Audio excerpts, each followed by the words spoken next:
geeridan naxdinta lahayd ee ku timid allaha u naxariistay sheekh cumar xaaji cabdi sultaan sheekh cumar faaruuq ayaa waxaa la sheegay inuu ku geeriyooday magaalada jidda ee dalka boqortooyada sacuudi arabiya. xilligan geeridan ku timid sheekh cumar faaruuq ayaan la sheegin inuu qabay wax xanuuna inkastoo laakiin uu qabay cudurka macaanka.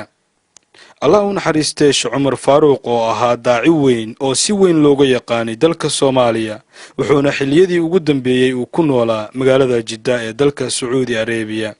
12 bilood ka hor ayaa TV-ga Universal uu soo booqday gurigiisa oo ku yaala magaalada Makka isagoo aad u caafimaad qabay oo waliba dadka qaar ay dhihi jireen sheekhu sariir buu ku aruuray, laakiin xilli aan la kulmay sida aad arkaysaanba isagoo waliba uu igala socday kordeerka gurigiisa ilaa aynu soo gaarno fadhigiisa.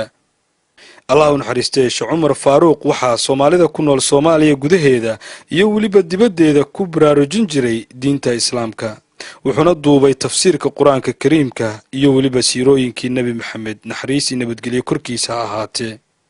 sidoo kale dalkaasi boqortooyada Sacuudi Arabiya waxaa hore shil ugu galay allah u naxariistay sheekh maxamed macallin oo isna ahaa daaci weyn oo si aad loogu yaqaan mujtamaca Soomaalida isagoo markii dambena ku geeriyooday dalka Talyaaniga.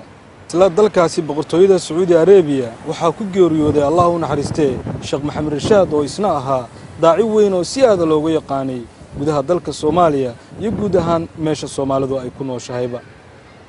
naxariistii janna allah siiyay sheekh cumar faaruuq waxa uu ku dhashay magaalada Carmoole ee deegaanka ismaamulka Soomaalida ee dalka Ethiopia.